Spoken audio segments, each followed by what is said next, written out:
What's happening? What's happening?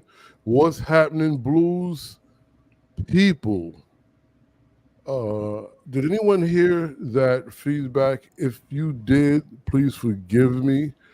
I just saw that in making sure everything was technically sound, I left open one of the live streaming pages. So forgive me. That's closed.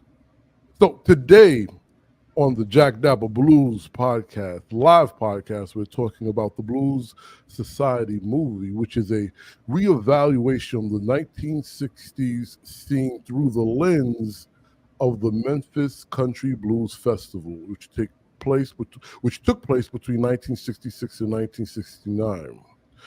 It's the story of blues masters like Furry Lewis and Robert Wilkins, who had attained fame in the 1920s but were living in obscurity by the 1960s. Okay, now it also follows the festival from its start to, I guess you would say it's 1969 festival, which was mushroomed into a 3-day event. I'm skipping through some of this because in our conversation, right, I would love our guests to dive into this, especially this part right here. The story of a group of white artists from the North and the South who created a celebration of African American music in a highly segregated city. Festival co-founder and legendary music executive Nancy Jeffries says, everyone remembers the 60s as a party, but there was a seriousness of purpose to what we were doing. Today I'm speaking with scholar, director, Dr. Augusta Palmer, and the American songster himself, Don Flemings, about this film. Now, Augusta directed it. Dom, is a featured scholar that informs the story. And we're going to jump into this. Hello, great folks. Hey, Jack. Hey, good to see you, Jack. It's always a pleasure. There's a lot, as Dom always said, to unpack here. Always. Definitely.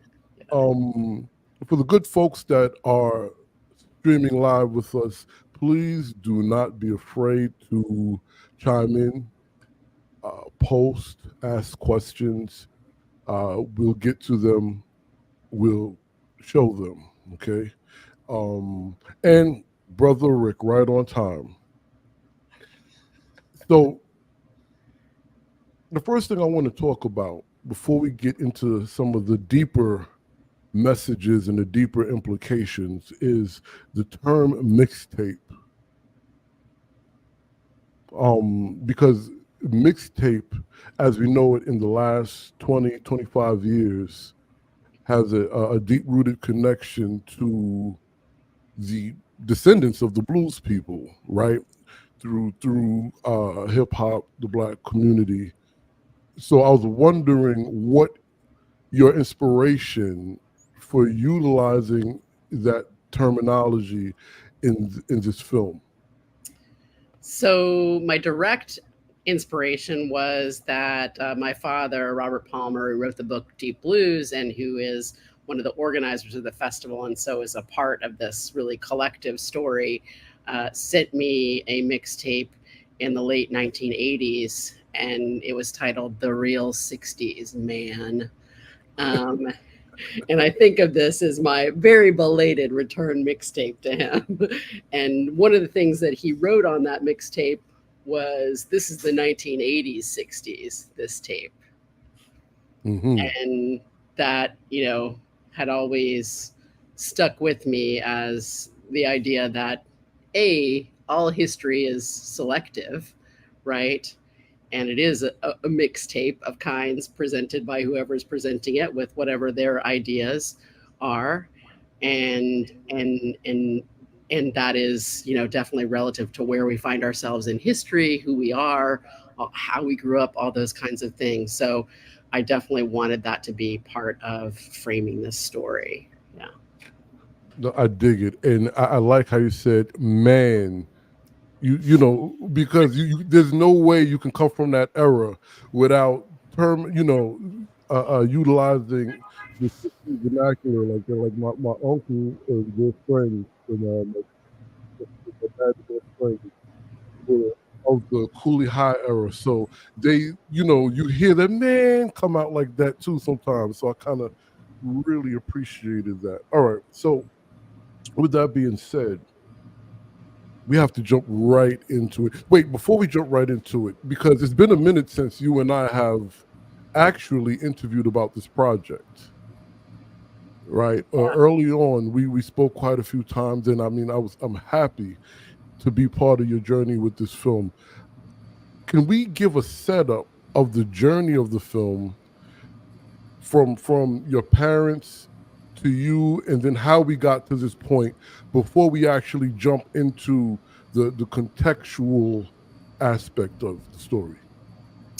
Yeah, so I first heard that there was some great footage of the 1969 Memphis Country Blues Festival in about 2013, when Nancy Jeffries, who you already mentioned, who was another one of the core organizers and went on to do things like run Bob Marley Music, among other things, and be a great A&R person before that.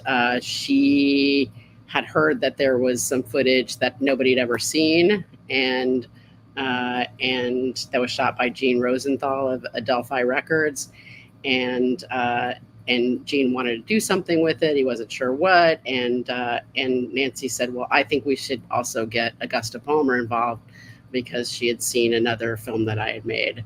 And so I went with Nancy to look at and then separately hear, because we couldn't, the technology of the 16 millimeter and the reel to reel tapes was such that we couldn't actually synchronize anything, right? I went to see and hear that footage and was really taken with it. And the first thing that I heard actually when I walked in was a recording of my mom making a speech asking people to pay for their admission to the festival, because there were, I think she said, 800 people paid admission, but there are 3,000 people out there. Please, people, like, pay for your tickets, because this money goes to Furry Lewis and Reverend Wilkins and all the great blues players. And so my dad, of course, had talked to me about the festivals, but my mom and my dad were separated when I was a tiny, tiny infant. So I'd never heard her talk about it. So it was really interesting to me to see how impassioned she was, and that kind of hooked me. But we couldn't quite agree on how it was going to go to make this film. So I just sort of tucked it in a drawer and moved on. But I kept thinking about it, and in 2016 I decided I'm going to make this film because there's other footage, even if I can't get that footage, because Channel 13, the New York PBS station, had also shot, a 2.5-hour concert that was put out on Steve Allen's Sounds of Summer series, which is mainly for things like Tanglewood, right? So it's pretty unique and new for him to be doing a blues festival. And so I just said, I'm going to start. And then I was very lucky that Fat Possum Records got that footage and was willing to share it with me. So 2016 is when I really started making the film in earnest, and started talking to you close to that time, I think, Jack, about it, because I was raising funds for it. And it just took a long time to raise the funds to really complete it. So, 8 years later, here we are with a completed. Here we are. That sounds about right in documentary filmmaking, right? Yes. As you know, it can be a long process, and fundraising is not necessarily so fascinating to talk about, but it's a big part of the process and very necessary to get things done. So before we go into it, Dom, how did you get connected to the film? Well, it's funny. There's a couple of roundabout ways that I got into the film. Of course, Augusta asked me to be involved. That's how I became directly involved with the film right now as we're talking about it. But this series of footage, I've had a couple of different things. I don't know if Augusta knows this all the way as well. Well, my first exposure was the 1968 Memphis Country Blues Festival record. And so that was how I became aware of this wonderful festival, and that it was a very unique experience. in terms of the artists that they had. And Nathan Beauregard also was someone that was of interest to me because he was an artist I had not heard of. So that was one part of it. When it came to the footage with Gene Rosenthal, I think back on, I guess it was the Folk Alliance International Conference around 2013 or so. I was approached by Gene, and he told me, Dom, you're the only one who's going to know what to do with my archive. I'm willing you my archive. I'm going to will you my archive. And of course, I don't have the means in which to take on such an archive as what Gene had. And Right. so I was speaking with Timothy Duffy over at Music Maker about it, and he and I got Gene in touch with Bruce Watson over at Fat Possum. And so Gene had mentioned in passing with that there was one, the audio recordings, but then there was the film footage. And so he had mentioned both of those things to me. So I directed him toward Bruce. And so the fact that it came out, that was from that initial conversation I had had with Gene. So that was one way I got connected with that particular part of the footage. Then I also was doing a show over at the Packard campus over at the Library of Congress, and one of the archivists over there made me aware of the Steve Allen footage that was there. So I was aware of both of these sets of footage as they were sort of floating in the ether at that time. But when Augusta asked me to be involved and told me that both factions of this film were going to be coming together, how could I say no? And of course, Right. it's this particular era of the blues revival and the folk blues revival, and where it sort of comes together as a cultural movement. How can you go wrong? It's one of the perfect eras of when so many different aspects of the blues came together, and especially how it would evolve into what we now see as the blues in the modern context. So I couldn't say no. And I You was so know, grateful that you didn't say no. So yeah. yes, but Dom, you actually created, and I mean, I should be used to this, a great segue and setup, right? Because there's a lot going on at this time of the 60s when the Memphis Blues Society are throwing these festivals. So you mentioned a revival. The revivals are not synonymous with Black culture or the social implications of racial injustice. However, this particular aspect of the blues revival in Memphis is drenched in racial implications. There's protest. There's a murder of historic, right, significance. How does that, for the both of you, Augusta, you first, Dom, you follow, how does that inform your approach and what you kind of want people to receive from this project? Yeah, definitely. That is a big part of the project and the film.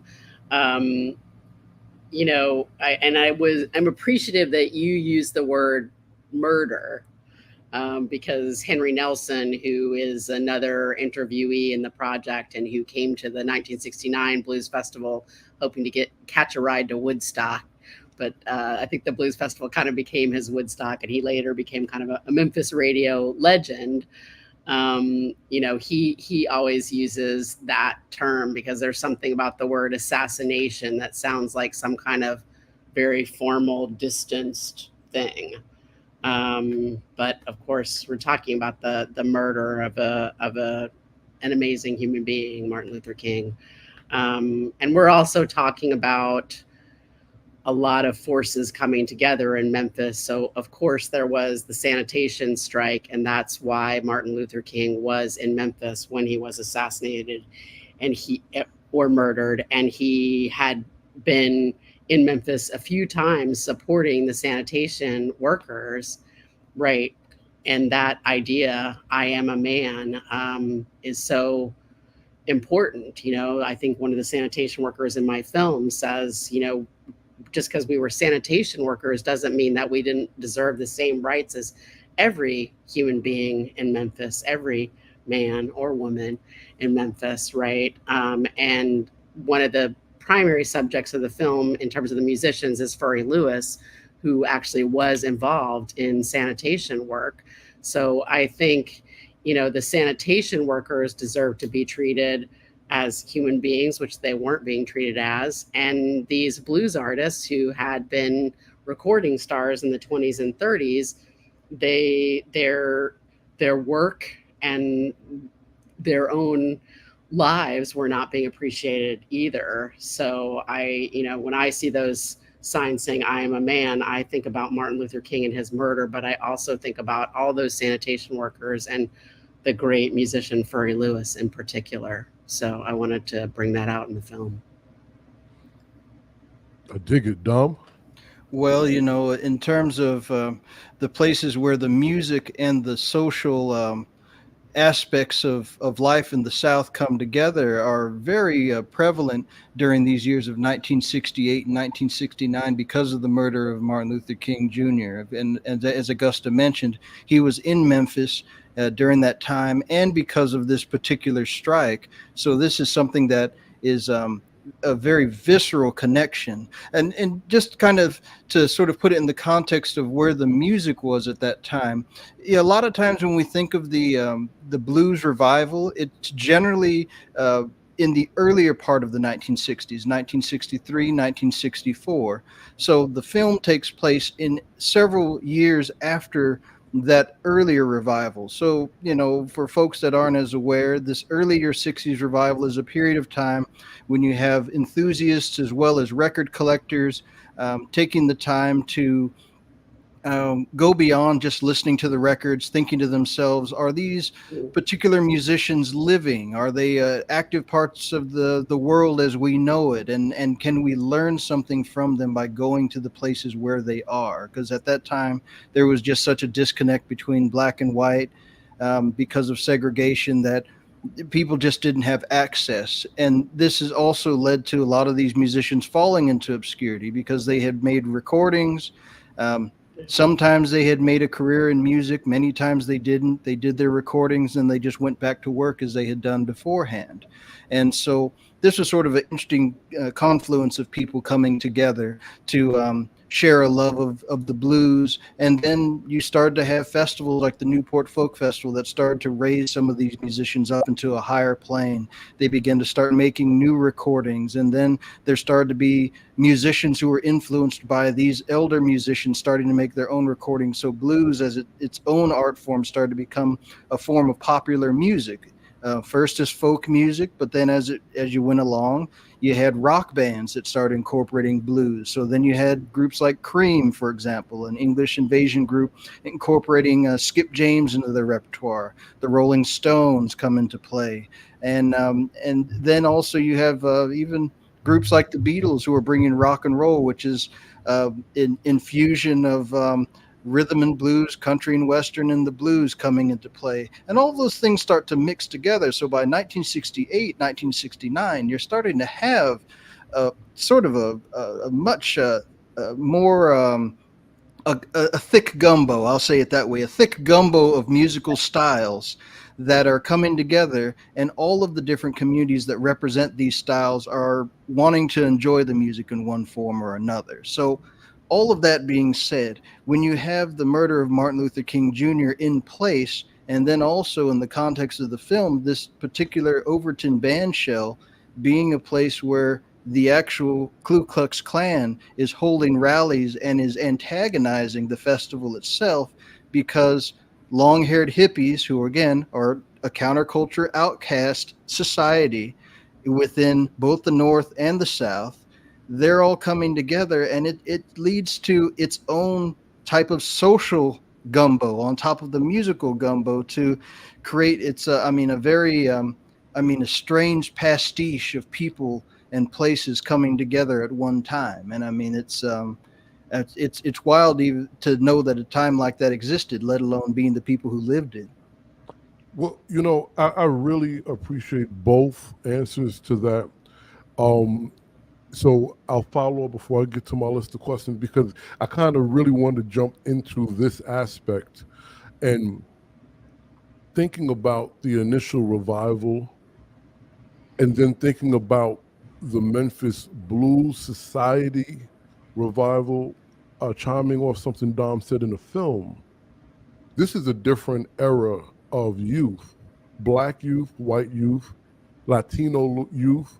These are socially conscious, anti-assimilation youngsters.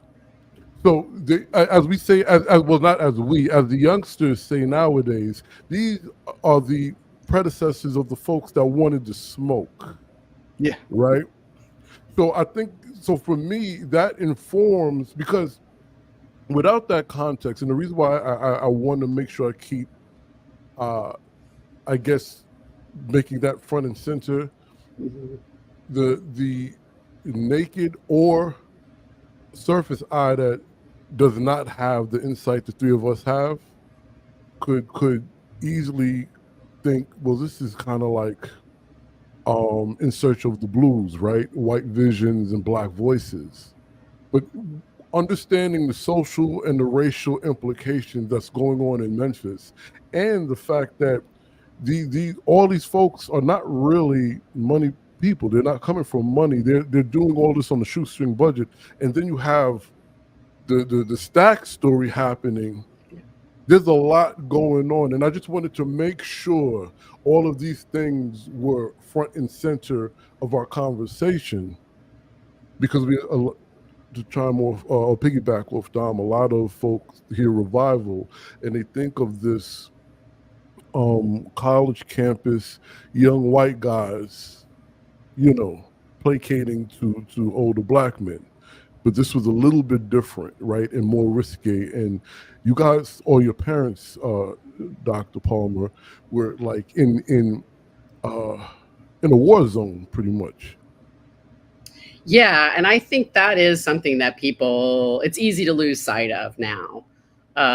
So, something that Dom was saying about these groups coming together made me think about the fact that in the late 60s, figures as diverse as Richard Nixon and Shirley Chisholm were both talking about blacks and hippies as equally outcast groups. Historically, I'm not sure overall that holds up, because most of the hippies were white. So we have to keep in mind, structural racism and the way American society has been organized. But at the same time, like Dom was saying, these hippies were really outcasts. And as outcasts, they were forming common cause with other people who had been left out of American society. And in this case, the blues musicians. So, there were certainly situations where it goes by in a second in the film, but my father and Bill Barth, when they first went to look for Joe Calicott, a great blues musician who'd recorded and just and then pretty much went back to what he was doing, working on a farm, as Dom was saying, right? He recorded in the late 20s. They went to look for him, and the first time they went to look for him, they were both put in jail overnight for no reason. And they were terrified, I think, because they had some communist literature in the back of the trunk of their car with New York plates. So they really didn't know what was going to happen to them. So there was that element of danger for everybody involved in terms of blacks and whites getting together and doing anything together. That was very suspect in the South. And, I think there was also a lot of prejudice in the North, of course, at that point, too. Absolutely. And to kind of go off what you just said, Nancy Jeffries tells a story of driving, I believe it was Furry Lewis or Booker White. Booker White. Washington or Booker White, yeah. Mm-hmm. Right, to his show and being stopped by the police because it's this young white lady driving an older black. And to go a little further into that without making it too much into something racialized, thinking about right, and more importantly, without letting you, the audience, know too much. We're not giving you too much because you have to go see the film. Let's just be clear about that. Writer Jamie Hatley, is that how you say her name? Yes. Right. She describes wanting to, or feeling, or wanting to, like a lot of Black folk from the turn of the century to that point, separate themselves from the idea of the blues, what it represents, what it reminds them of. What what did you learn about the relationship of the blues with its indigenous peoples and those outside of the folk group that revered it?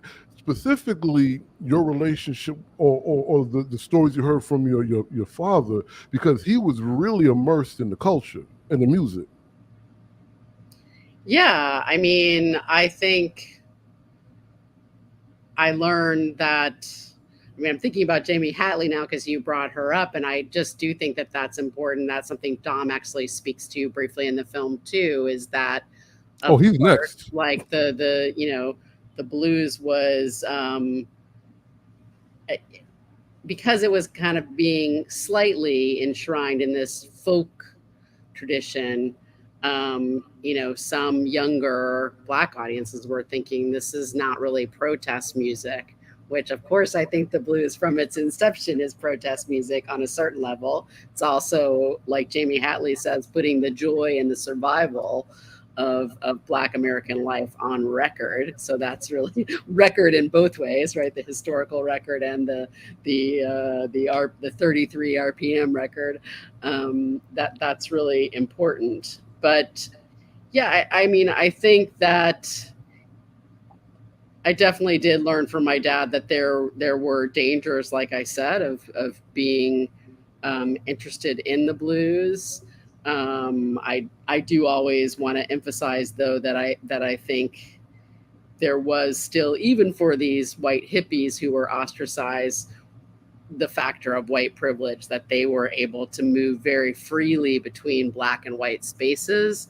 That was not really as available to the Black artists, right, at that period. So, Reverend John Wilkins says, like, we, meaning he and his dad, were Reverend Robert Wilkins, were going to spaces and playing for white audiences, but from what he says, before the blues festival in Memphis, they weren't playing for integrated audiences. And then, of course, people know, I think a lot of people know that those situations, the Black artists had to come in through the back door, and they couldn't sit out with the audience, and those kinds of things. So I think that's one of the main things that I learned from my dad, is how segregated those spaces were. Wow, so how great the performance of music was, but Yeah, behind the veil, what I get it. yeah. I get it. I get it. Well, Dom, could you tap into that, and then we'll go to the next question.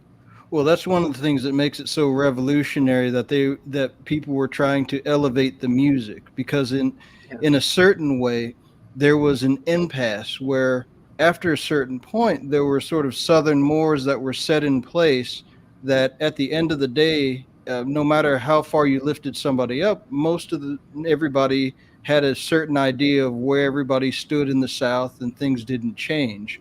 That's one of the things that's so unique about the Memphis Country Blues Festival, is that they're trying to bring in a multifaceted idea of what Black music could be, where you have first this idea of this folk blues revival, where you have people like Bukka White and Furry Lewis, but then you also have the Barkays coming in, and they're bringing in some of the more contemporary Memphis music, like also Rufus Thomas as well. Some of the music that would be much more appealing to a Black audience in Memphis at that time, which, of course, when you bring in a Black audience into the band shell, you've already created a social statement and a social message that is, while it seems simple to us now, it's something that was not so simple when it happened, especially, again, not to overemphasize Martin Luther King Jr. His death, but this is the year that it happened, and this is the Right. years around and after it happened.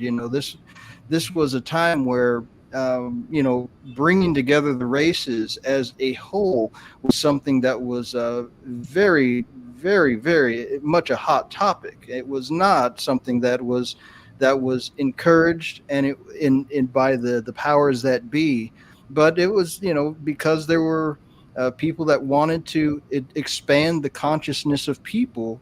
That was something that was part of this expansion of that consciousness, and of course that would also it also allowed the Black community to become more involved.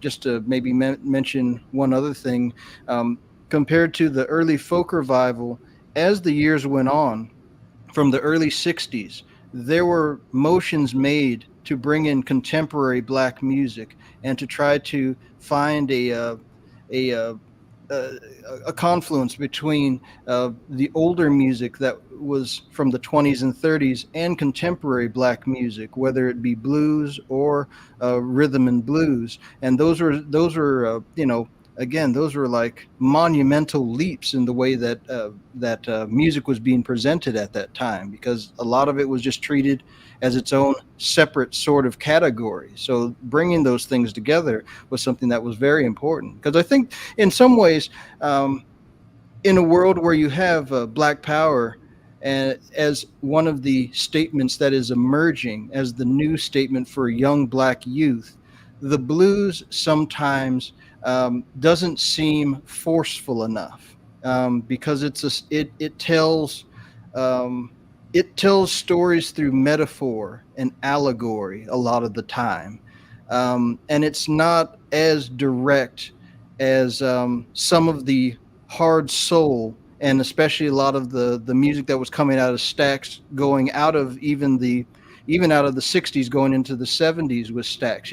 It became a much more aggressive message that was going out there. So that was something that I think the Memphis Country Blues Festival was trying to bridge the gap with people that may not have seen that connection between the music of the past and the music of the future. And then, of course, also with the hippies that were putting it on at that time, they got to a spot where they didn't want to inherit the musical culture that came from their parents. And this is one of the first times that you're having this sort of split between people naturally inheriting the music that their parents were into, moving into a different space, so that they're wanting to learn from some different ancestors and forebears, and Right. some of them not being their blood relatives. And that's also a huge leap in the way that society now, we take it for granted, that we can listen to black and white music, and that's something that we can all love as a general idea. But this is something that was still fairly a new idea for folks. Yeah, I would only say a fairly new idea for non-black folks. We know that the you- the what is it, Ma Rainey's, Hmm. those that came after her was like, I'm not playing that jug band music. So but I understand what you're saying. I do understand, which makes me want to ask: was it rebellion? Was it revolution?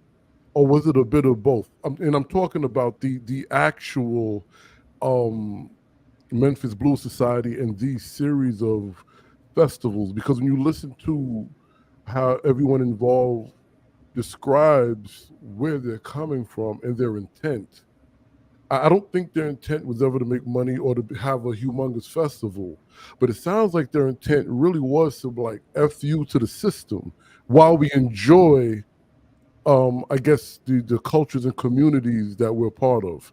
Am I in the ballpark here?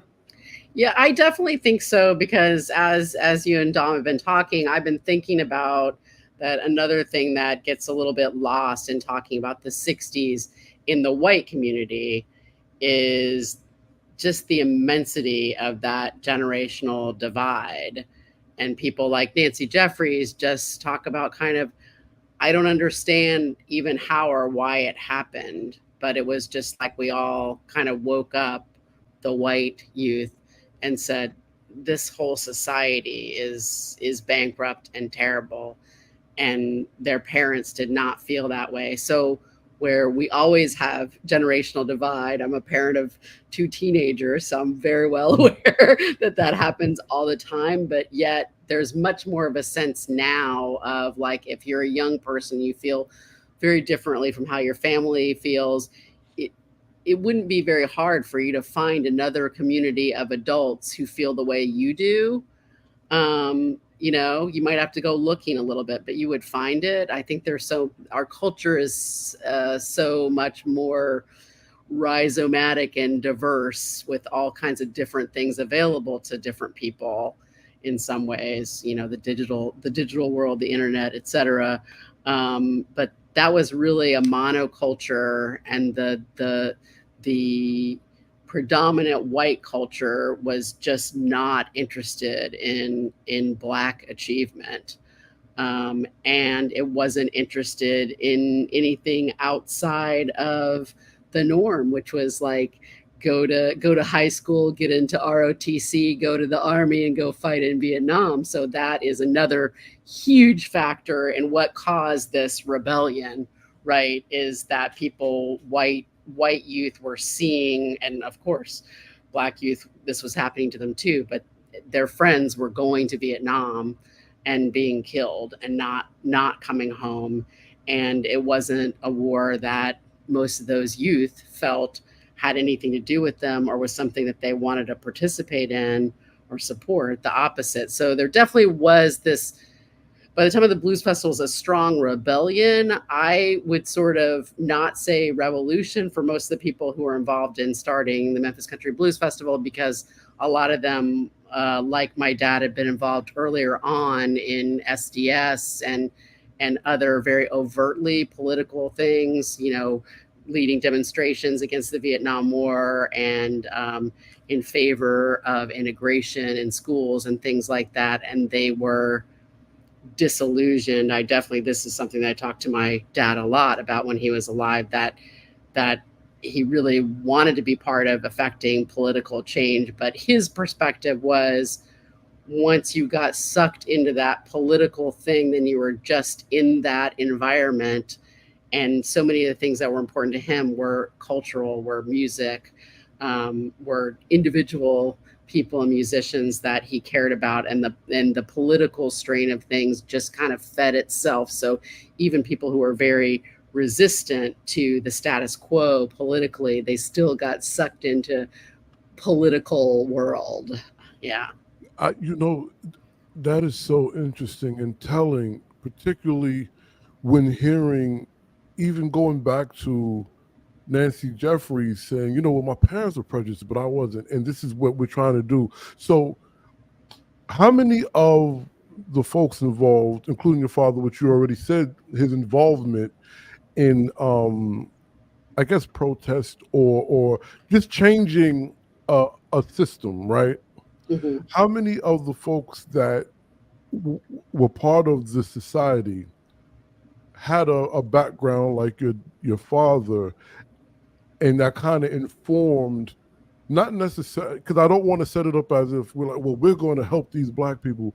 I don't want to set it up like a magical Black Negro type thing, Yes, but more of, because a lot was going on in the 60s. The 60s kind of was the epicenter of so many groups of people trying to break a structure and kind of resetting it to a more, what they thought would be a fair playing ground. How much of that was in the minds of the participants of the society, and how much of that did you, I guess, see, feel, and rub off on you, right? You too, Dom, you're next. Yeah, I mean, I think that was, I'm not sure I could put a number on it or anything like that. Right. But in terms of the people that I talked to and interviewed for the film, people who were in the film and people who are not, they were very intent on that idea, that even going to the festival as an audience member was something rebellious and rejecting the status quo. Status. So That's the one I yeah, was so looking for. that was very, very important, but also, like I said, in a way, rejecting being in the purely political sphere. There's a moment where someone, Jimmy Segerson, who was a musician, says, there were military guys who came to the festival and they were okay. We were okay with them. They were okay with us. It was okay. So in the political sphere, the highly politicized sphere, those two groups wouldn't have gotten together.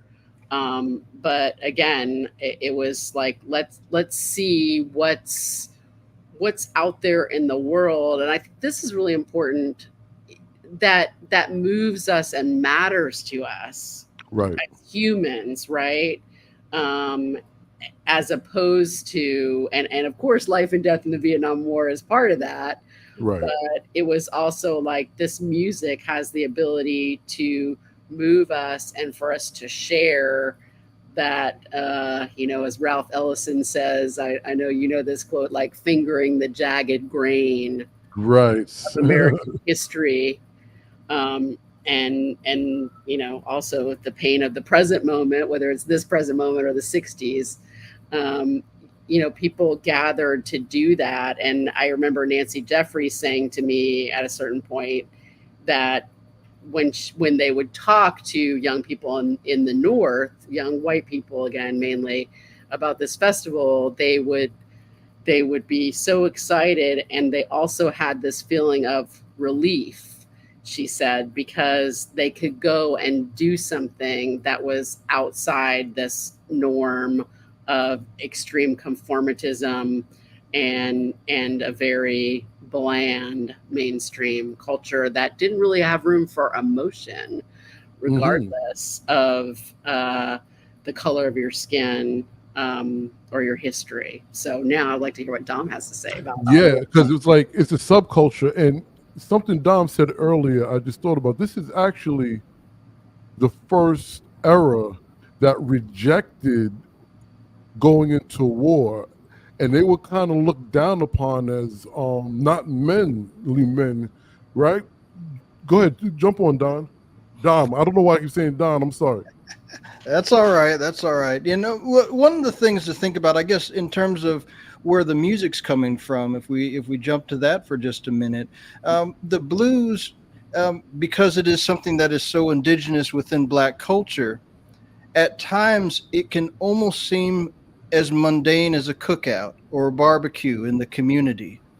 And I think in some ways these festivals allowed the music to be taken out of its natural environment in a way that allowed it to be seen by a large audience and also by its own audience in a way they may not have pictured it in its own natural environment. And I mean mostly on the concert stage. Right. Also, something to kind of think about with the blues, and especially where we have this sort of chasm between young Black America in the '60s next to the blues people of the '60s. The blues, like when I went to Memphis, there are certain bars that say 28 and older. You know, it is meant to be a slightly older crowd, and the blues in some ways has always leaned into being its own type of grown folks music. Now we talk about that with soul a lot of times, with Right. R&B and stuff like that, but the blues was the grown folks music back before it was grown folks music. It was something that was more of a middle age type of demographic, because it was for honky tonks and juke joints, and it was for things that were meant for grown people. It wasn't necessarily meant for just kids to be talking about, which is also one of the reasons why the blues has its own sort of separation from being young people's music. But soul music, Generation Gap. R&B, not just rhythm and blues, because again, rhythm and blues is sort of like a grown folks music as well. You're having martinis and cocktails and things like that. But soul music, as it's first started to really take hold, was something that was more for teenagers in fast cars. It's almost its mirror image of rock and roll. And so as soul music started to become a popular form of music and slowly move blues out of the popular black music art form, you started to have an audience that grew, and it sort of sent, again, as a young person, you hang out in the juke joint, you get to know the blues people, you spend time with the blues people, and eventually become one of the blues people because you've been there. Or you're someone who comes back to the blues people because you know that they're your family or they're your community that you're talking to. And so that's something that started to sort of shift away in the 60s. So you're starting to have a little bit of that going on, and the film discusses this in different forms or another.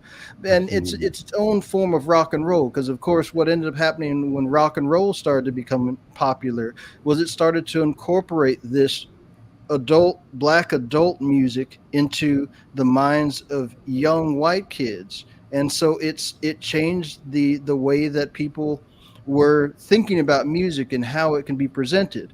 And so how this kind of dovetails with some of the things that Augusta was talking about. Yeah, now what happens if you're one of those young kids that started on rock and roll, got into the blues, went down south, and then you met your favorite blues singer and found that they did not have an infrastructure in life. They were in a place that, through the privilege lens, you can see that they're struggling. They don't have money and they don't have some of the better things in life.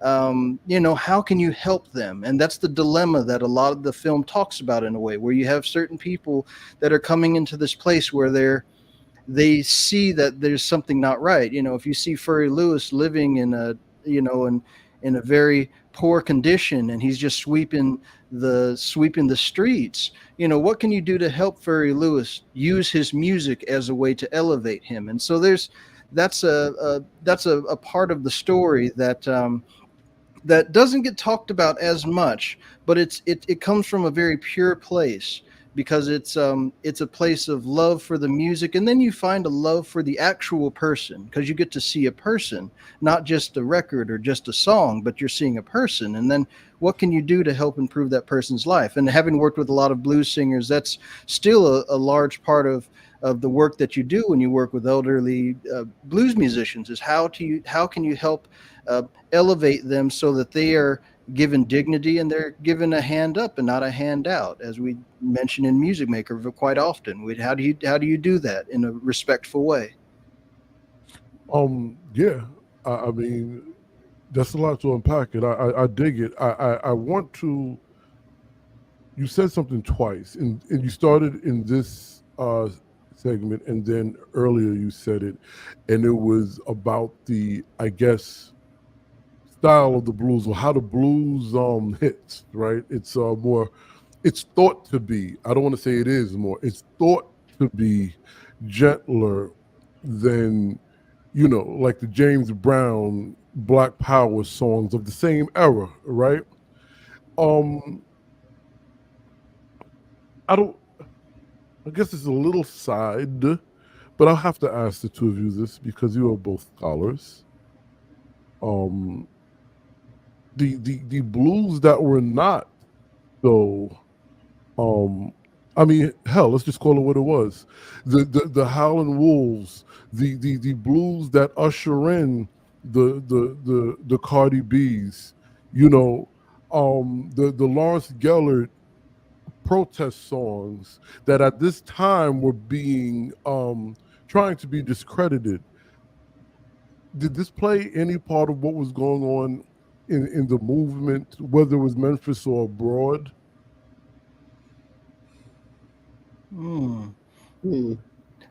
See, it really matters which people you're talking to, because that's one of the things that you find as you get deeper into this particular uh, generation in the 60s, is that you have some people that are coming from a much more literary standpoint. Some people are coming from a record collecting standpoint. Some are people who got into Elvis, who evolved into getting into the blues.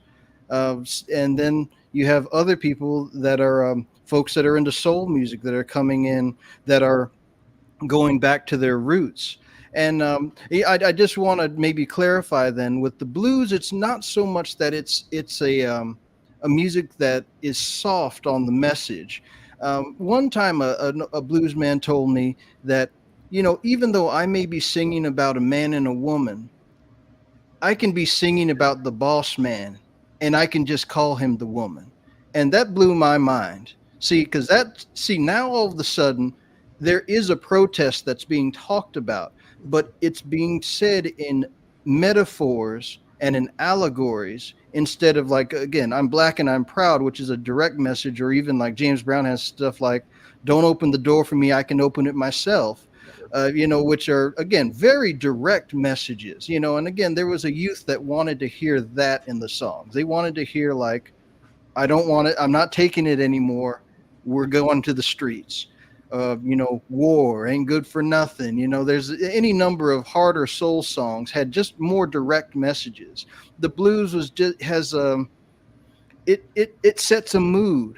You have to sit down and talk to somebody one to one with the blues. It takes a while for the blues to sink into your mind. It doesn't necessarily have to be something that, it's a conversation between everybody in the crowd. I mean, of course, the thing that changed in the blues was the electric guitar and the velocity and the ferociousness of the guitar, which is why someone like B.B. King comes in and becomes a new era for the blues, because then you can have a more of a laid back vocal and a laid back story you're telling, but you have this intense guitar, which is now cutting right through your your mind and your consciousness, so that you're thinking in a brand new way. And of course, rock and roll incorporated this into itself to where it became a part of rock and roll as well. And of course, Johnny Winter appears in the film, and that's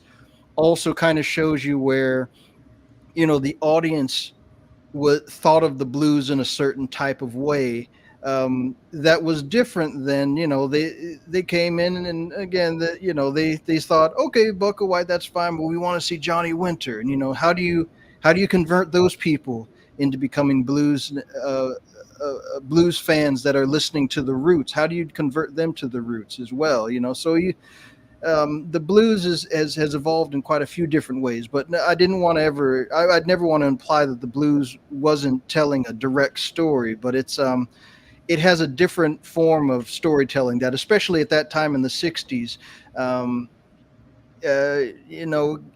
when one of the things that happened with Martin Luther King Jr. that happened when he was killed was that people, they lost their minds in a certain way, because they got to the person who always fought for nonviolence was the one who got killed. Right. And so that changed the way that a lot of people in the 60s thought about the method in which to protest, because then it changed from, okay, we can get behind nonviolence and the black church and very more conservative type leanings in certain ways when it came to protest, and they wanted something that was much more direct, and that's something that the blues had to evolve along with that as well. Yeah, I mean, this is why I really enjoy talking to the two of you. Anytime I throw an alley-oop, Dom catches it, because where we're going with this, the reason why I asked that and you caught it was because blues comes out at the time of W.E.B. Du Bois and double consciousness and coded language, where Memphis Country Blues Festival and Society comes out during the Black Arts Movement, during the Gil Scott-Heron movement, during the era of I'm not only am I not stepping off the sidewalk, I might kick you. So I just wanted to make sure the audience again recognizes the social implications of these years the movie covers. And with that, Henry Nelson says the blues wasn't something to be shared. I'm just going to put that out there and let y'all jump on. It's funny because that was exactly what I was thinking about, was Henry Nelson and him talking about, he also says the blues was private, And I think that is that's a lot of what Dom has been talking about here. But it's like that idea of this private music that has a lot of meaning, and multiple meanings. So part of it is like it's private because we're talking about the grown up stuff, the sex, and all that kind of good stuff, right? Um, but it's also from the perspective of someone like Jamie Hatley, it's kind of like it's a little bit like airing your dirty laundry in public too, and Mm-hmm. maybe you Mm-hmm. don't want to do that, you know. Um, but I think you can also see it from the point of view of, another kind of late 60s, early 70s saying the personal is political. Mm-hmm. But also, I think in addition to that, putting it up on the stage in a public band shell in a place that had been reserved for kind of orchestral symphonic music. Yes, Elvis has played there, but that was also kind of exceptional. But in this case, it's really saying this private music, this private expression of feelings that had to be coded in many ways, like both of you were saying, W.B. Du Bois, double consciousness, and all those kinds of things.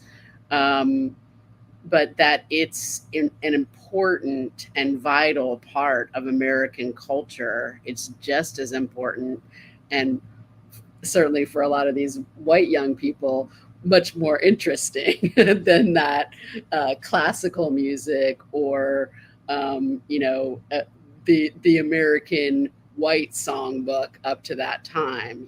So this is what's important about that moment and putting that music on the stage. It also, I feel like, and this is something that I think the film gets at a little bit, is that part of that project was to say the blues is everybody's music, everybody can relate to it, which I think in its most basic sense is true. If somebody can listen to Reverend Robert Wilkins and not start tapping their foot a little bit, I think there's a problem anyway. But that's just there. That's natural. And then if somebody can't relate to, like my friend Randy Weston, great jazz pianist, said the blues is about like I love you, baby. Oh, you don't love me. Shit. That's the problem, right? But everybody can relate to that. But in trying to celebrate it as this important American cultural form, there was this like kind of humanist tendency of like it's for everybody, and there was a way in which that also obscured that it was created by certain somebodies, Black Americans, and comes from their experience in a segregated and highly racist society. So I think it's a both and situation. Yes, Right. everybody can hear the blues and start to move and dance to it and relate to a lot of the lyrical content, but not everybody was feeling like the depth of that music. As Henry Nelson said, that the fact that Nathan Beauregard and Robert T. Wilkins were sharing their souls. And Right. that's not, soul music is also sharing your soul, but because it was pop music, maybe that wasn't always quite as heavy and as deep.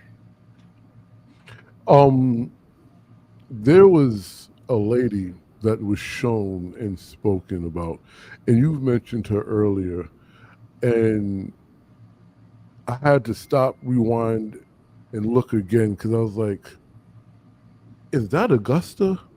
Who was that lady in the film that looked exactly like you? I think that's my mom, probably. Exactly. There's some shared genetic material there, yeah. Big time. And I was like, wow. Because, a lot of the times, just in following you and talking about this, you always mention your mother, but there's usually a bigger lens on your father based on his contributions to the blues, right? So to actually see her, and then the first thing that comes to my mind is, that's Augusta. I just had to make sure we discussed that. Yes, I think we even have the same haircut. I don't know what's going on with that, but but I realized that when I watched the film recently. Yeah, I mean, and so I think this also wasn't an era where women were viewed as very important. So that Right. also, I want my mom to be there because she's my mom. But I think it also speaks to the fact that there were a lot of women behind the scenes selling tickets, not getting their pictures taken. Right. Right, but putting in a lot of work in these efforts. And so yeah, that's very, very important that Doing the she's grunt in work. that. Yeah. Yeah, yeah. So, we spoke a lot about the social and racial implications, the music, and the messaging of the music in many ways. I want to discuss briefly, because I see the time we're going to begin to wrap up, but your decision and style and aesthetics of filmmaking, right? Because that was quite amazing. Visual. It's a really good visual story. Could you talk to us about some of those decisions and how you got to making those choices? Yeah, I mean, I think I've always, I mean, part of it's just an instinct in me, but I really like an intuitive approach, and I like to make something where people have to deal with contradictory ideas and decide for themselves what makes sense. So you need to see and hear two different people saying the opposite thing, and then you go, wait a second, how do I feel about this? And then I also think that a lot of blues films, and I even like this. I'm not complaining about this. They have this kind of sepia toned, old timey aesthetic. And so I guess my aesthetic is old timey now too, coming from the 80s and the 90s. Now that's retro, but to me seems a little newer. So I wanted to have that part of that kind of 80s mixtape aesthetic in there too, and have a lot of different textures for people to see. So that's my approach. No, I dug it. I dug it.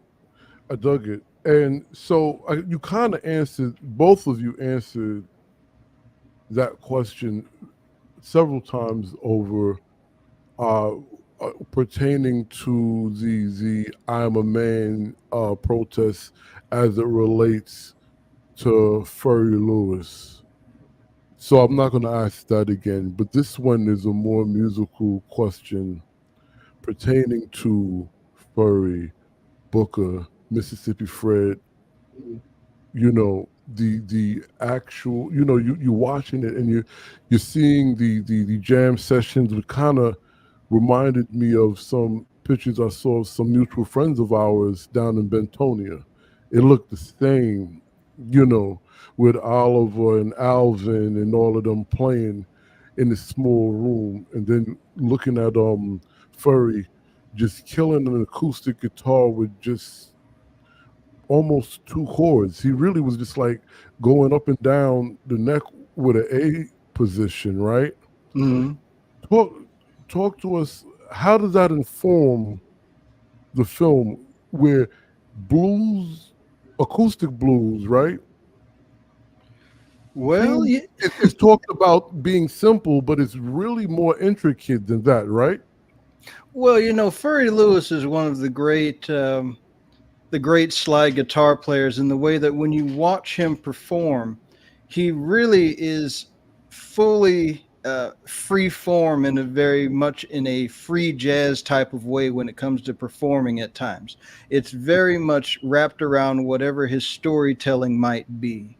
And, a lot of times when we hear slide guitar blues, it's much more controlled, and this is, of course, something that's very different than someone like Furry Lewis who grew up in the tradition. There is no rule to how he should be playing, or there's a certain amount of bars or things like that. It's just a matter of however he's telling it.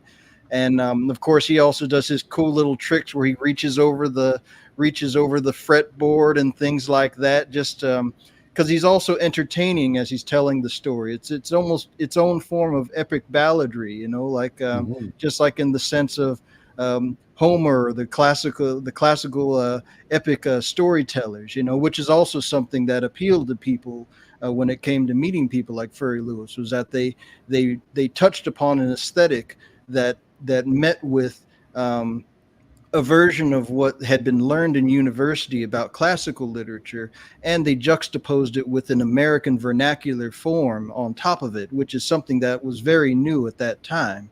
Mhm. um, and that's something that I love about that. Something about Mississippi Fred McDowell that's very funny about those years. Now, see, he played usually a normal acoustic guitar up until around 1967 or 68, until he went to Europe for the very first time. He went to the American Folk Blues Festivals. He saw Chuck Berry for the first time. And as the story goes, he saw the young ladies that were standing around Chuck Berry with that hot red guitar. And that's why he has the hot red guitar from the later part of the 60s on, is because, again, these guys are coming from a very different standpoint about things. They're finally seeing that they get a little bit of prestige. They don't know how long it's going to be, but they know that they want to not just milk it for all it's worth, but they want to take the time and enjoy it, because life is something that you enjoy in the moment, and it's not something that's always permanent. They grew up within a life where permanency wasn't something that you were guaranteed ever. So you get to see those type of things, especially when performing. Or Bucko White being able to sit on stage with a beautiful young girl holding an umbrella for him. That these are just small little things that you get to have, just moments where you get the freedom of not having everybody in from the outside telling you what to do. And that's something that's beautiful about all that music. And of course, the actual playing of it. These guys were so well versed in playing in casual situations that when elevated to a big stage, they just rose to the occasion. And that's what the blues people do. Yeah, I want to ask one more question about what you just said. Playing, because it goes back to blues being private, right? So Mhm. playing in this intimate setting and then kind of juxtapose this humongous stage with 3,000 people. Could you all tap into that? And I mean, well, Dom, you can tap into that as an actual performer, right? And then Augusta as a filmmaker seeing this play out. Well, one of the things when you get deep into the music on a holistic level, if you're not too pretentious about how you've made the music, and if you've gone to the root of the music and taken the time to learn where it comes from, it doesn't matter how big the audience is. The bigger the audience, it's the bigger the living room. So you don't even think about the size of the place you're playing. You just think about, okay, this is the audience, this is the living room, or this is the place where we're all getting together, and we're all going to have a moment where we get a chance to enjoy ourselves. And I think that that's where these guys came from in terms of mindset. I didn't think they thought, they may have thought, wow, this is a lot of people. But I think also the mindset was, we do our thing, and you're gonna like it. Not so much that they were full of themselves, but they knew, just because of where they came from with it, they're going to put everything they got into it, and that the audience is going to like it, because that's the power of the music that they've honed over their experience. Yeah, I mean, I think that's totally true, and I think they were the opposite of pretentious and precious about their music, because they were enjoying that moment. And I've had a lot of people in interviews asking me about, like, shouldn't some of these people be more of these people be playing like acoustic guitars, because this is the country style. And I said, well, they got on a big stage and they want to reach a lot of people, so they need amplification, and that's just practical. They know that, because they want people to enjoy the music. So sometimes it's an acoustic that's being amplified, but they're also playing electric guitars because they're seeing Chuck Berry and seeing that red guitar gets people going. The ladies, from what we heard. Yes, indeed, indeed. But everybody gets excited about that red electric guitar and the noise that it's making. And they were, as Dom was saying, they were entertainers. Furry Lewis had been a medicine show performer. So he was like, I'll take whatever path connects me to the audience. And they weren't, precious about, the form of music I'm playing must be played in this particular way under these particular circumstances. I feel like it was the opposite of that. And yet they also, knew their own form and what they wanted to express very clearly and kept very true to that, no matter what instrument they're playing or whether they're playing for 100 people or 3,000 or 5. Yeah. So what, last question to the both of you. If I could mention one thing on the other side of it too, please.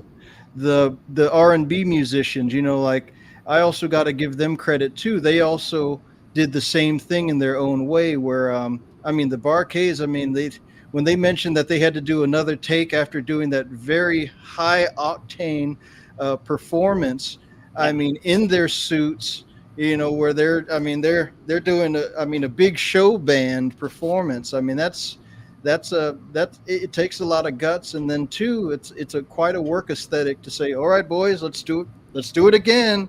Yeah. Let's run it again. And they worked so hard and they also, it's always sad to me that the recordings of this were not good enough to use, but they were also playing to their audience. So the Bar-Kays played The Age of Aquarius. The hippies were kind of like, oh, like, why are they playing that? This is not what we want the Bar-Kays to play. But I love that the Bar-Kays played that because they were like, how do we connect to these people and this audience and speak their language? They were working on that. And at the same time having this incredible degree of professionalism and I mean that in the best possible sense of like, okay, we just sweated it all out playing this incredible set with all these dance moves in these incredibly hot outfits. And they said, okay, now we got our levels, do it again. They were muttering for a second, but they did actually go on and play that full set over again. And then the same thing can be said about Rufus Thomas as well, where where most people have seen him probably mostly in the movie Wattstacks, where he's wearing his pink suit with the shorts. This was also very much a revelation to see him in his more formal WDIA suit, singing "Walking the Dog." That was really something too. And you can see these guys sweating, but again, it's that's part of the job. Well, before we go to the last question, Rufus Thomas is someone we need to highlight because in the conversation that we've had about not just racial and societal and things, generational, he transcends multiple generations of Black music. Yeah. Could you all talk to that? And how that informed the film? Yeah, it was so important to have Rufus in the film, even though he's not in it for as long as I would like him to be in it. But because he has his feet in a lot of different worlds. As we mentioned, he's like this important WDIA DJ, and DJs were also a hugely important part of this story and this experience. Not just Rufus, who you see, but at the very beginning of the film, you hear Nat D. Williams, also an amazing Memphis WDIA DJ, talking about where the blues began and that its home was in Memphis. I know that's, some people will differ with that, but anyway, sure. Nat D could claim it, and I appreciate that he did. But yeah, I think that's. I think also the film is really trying to get at the fact that this is like a multi-generational experience.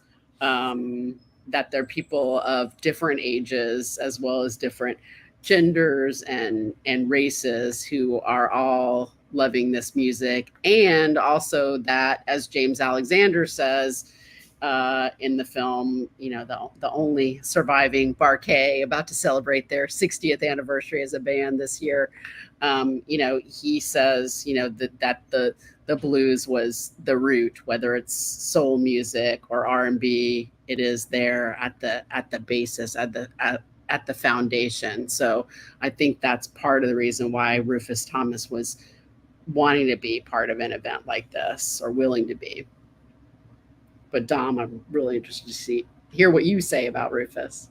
Well, I mean, he's some, you know, if we think about it this way, let's think about formats just for a second. And Rufus transcended all these formats. So you have the 78 RPM record, we got the 45, we've got the 33 and a third. We also have jukeboxes, and we also have the radio, terrestrial radio. And then we also have this one other segment, which are the independent record labels that sprung out of the post World War II era and created a brand new revolution of how people were listening to music. Of course, at one point it was three major labels that were running everything up to a certain point. But after the Second World War, you started to have all these divergent record labels that started creating their own groundswells of music. And as we've been talking about with R&B and soul music and things like that, all of those types of music grew out of this sort of trend to move outward. And of course, DJs were a big part of it. And Rufus Thomas was one of those guys. He was one of the pioneers. Of course, for folks who may not know, WDIA was one of the great and still is one of the great radio stations in Memphis, Tennessee. It was the very first all-black cast radio station, and Rufus Thomas was one of the guys who was spreading the word about the music, and his career went all the way from working on the radio, being on Sun Records, and then making his way to Stax, and creating a lot of hits along the way. And that was something that was just very beautiful, as, you know, being both radio personality and an excellent performer. And also performing with his daughter, Carla Thomas, who's still around and still performing. So, yeah. I'm sorry, Dom. Patty Bowman is just magnificent. And when I realized her statement covered Dom's face, I had to take it down. But I just wanted to get this out there, that she said that she was involved with an attempt to start an annual Memphis Blues Festival in '72, and had no idea there had been this project happening. I think, Patty, you should meet Augusta, and we'll work that out. Two brilliant minds. I have a question. Listening to the two of you talk about the radio station in Memphis, because I've been in a recent conversation of sonic blackness in certain spaces, and as well as just music in certain spaces. Tennessee, you know, Chicago, Philadelphia, New York, these places kind of galvanize specific sounds, right?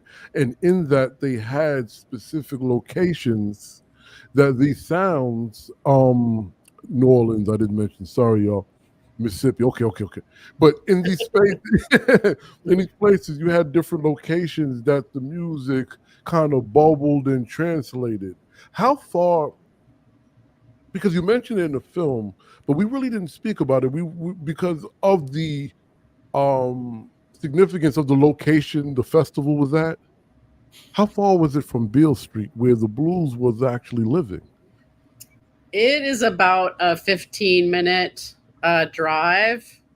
But at this point in the 60s, there is some blues being played on Beale Street, but Beale Street, as you can see from some archival footage in the film, has also kind of fallen on pretty hard times. And it's only in the wake of Martin Luther King Jr.'s murder that the city starts to realize that, oh, this blues is an important thing that we can make a positive story about Memphis and blackness. And so let's kind of take over Beale Street, which they proceeded to do for a long time. So yeah, it's only a 15-minute drive, but Beale Street is not having as many clubs as it had, of course, in its heyday in the 20s, 30s, into the 40s. Yeah. It's very interesting how these things are happening simultaneously, and kind of gives energy to the actual series of festivals. Um, so now, earnestly, honestly, and seriously, the last question, because I could talk to both of you for another 2 hours. Both of you know that because we've done that. What do you want the audience to get from the film? You know what? Because it's Augusta's film, Dom, you answer first, and Augusta, you bring us home with that. Well, I think ultimately the thing I see being so amazing about this film, The Blues Society, is that one, that it tells a new version of a very specific part of the blues revival. As I mentioned before, it's a later part than you usually hear about. You usually hear about the early 60s and the triumph years of, like, we got to see Skip James, we found Mississippi John Hurt, we got to see Booker White. Congratulations. And then there's the Newport Folk Festival. Yes, wonderful. And we get to see those triumph years. But to be able to see the later half of the 60s and see how problems begin to arise in terms of representation, who's in control of the narrative, where can this music be played, and who are the people that are listening and want to hear this music, these sort of things start to show up in the film. I think those are things that are great things to take away from the film, especially in a time where, when I've heard many conversations from people talking about the community of the blues and wondering, how did the blues move away from the black community in a holistic sense? I hear this conversation quite often, and I feel like this film sheds a little bit of light into some of the early years when we see the blues shifting focus, changing audience, and sort of going into a brand new era in a way that I feel like people can relate to. And then, of course, finally, there's brilliant footage and music all over the place, and I think that that's something that Augusta has done an amazing job of showing a wonderful visual palette for this very special era where the older generation gets to come together with the younger generation, and where you get to see some really beautiful times. On top of all the heavy stuff we have been talking about, there's some beautiful music and there's some beautiful love that's shared between all of these people that are involved with the film. So those are the things I think people should, or I'd hope, would take away from it. I dig Yeah. it. The only thing I asked you to do, Augusta, in your answer is let the folks know when and where, because you had some good news, great news recently.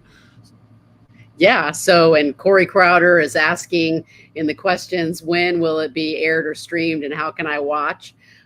So I'm very happy to say that the Blues Society is on all the major platforms now, Apple TV, Google Play, etc., out there for people to rent or to purchase. So go out there and watch it. And I think I would start kind of where Dom finished. That I hope that a lot of people see the film.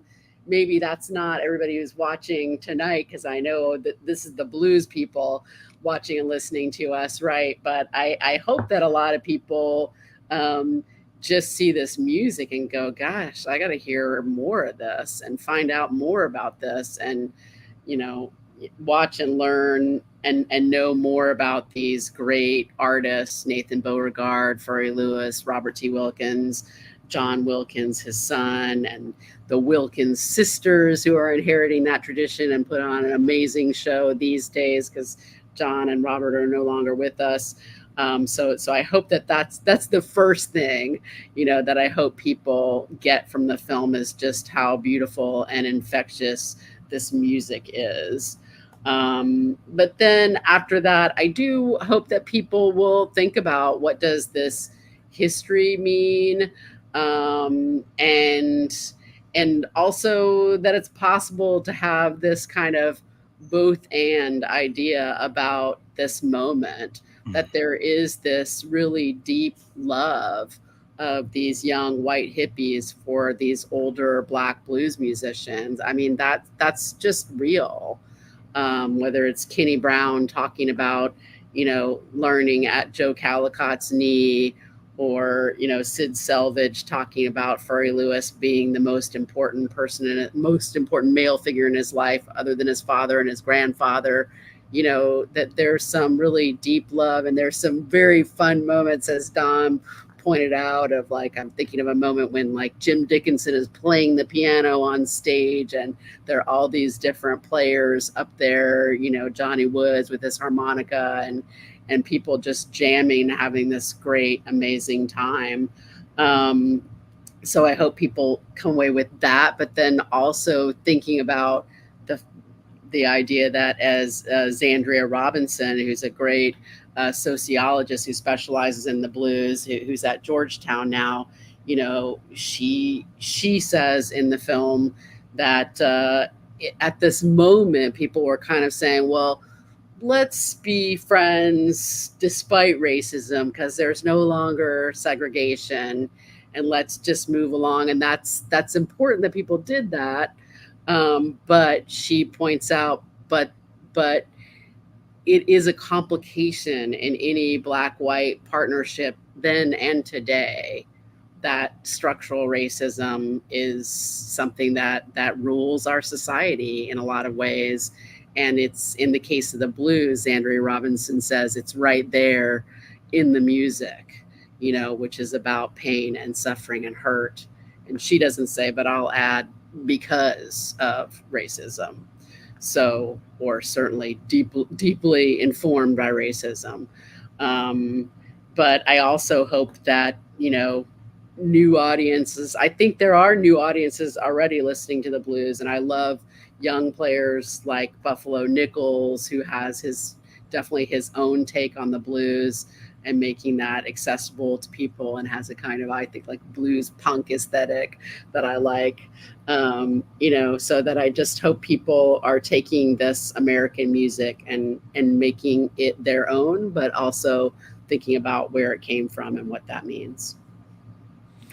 Y'all heard it here, and I dig it, and I appreciate it. And just for the audience sake, we love providing information. We love providing great content, great conversations, and informing you all on things you're interested in, and helping contextualize the stories of the blues people, however it costs. And if you wish to help us, this is how you can help: with direct PayPal, Cash App, and Venmo, so we can continue to provide the repository of the blues people narrative and speak to great folk like Dr. Augusta Palmer and Dr. Dom Flemings. I get to call my dude a doctor. I've always called Augusta that, but I get to call Dom Flemings. Dude, the amount of hours we spent having these conversations. Hey, Miss Shannon, how you doing? Thanks, Shannon. And, not long from now, we're going to be calling Jack a doctor, because that's right. He's in that. He's working on that. I'm working on it. He's well on his way. So he's already a master. Well, because one of the things that's so important is having multiple voices in the context, and I'm glad that Jack's taken the steps in which he can have the formal paperwork, so that as he comes into it, it goes beyond just being a holistic look at it. It's an informed thing where they can't take away anything from what he says, because they have the formal papers for what they're worth. Yes, and I appreciate that, and I take that from the both of you as Duracells and energizers, right? Because it's very needed. Corey is another one. Everybody knows Miss Shannon. Hey, Nia, Sister Nia, y'all need to listen to Sonic Blackness Radio. She's for real with it. And you know what? Would either of you want to be interviewed by Sister Nia?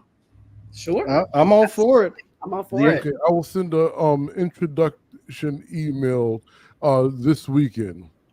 You should also interview Patty Bowman here about this festival here. I want to hear about Harmonica Frank Floyd, again, another Memphis legend from the Sun Records days, a very interesting character. I want to hear about that story of him staying at her house. Oh, you listen. Patty Bowman is the truth. If I'm surprised y'all don't know her yet, but you will.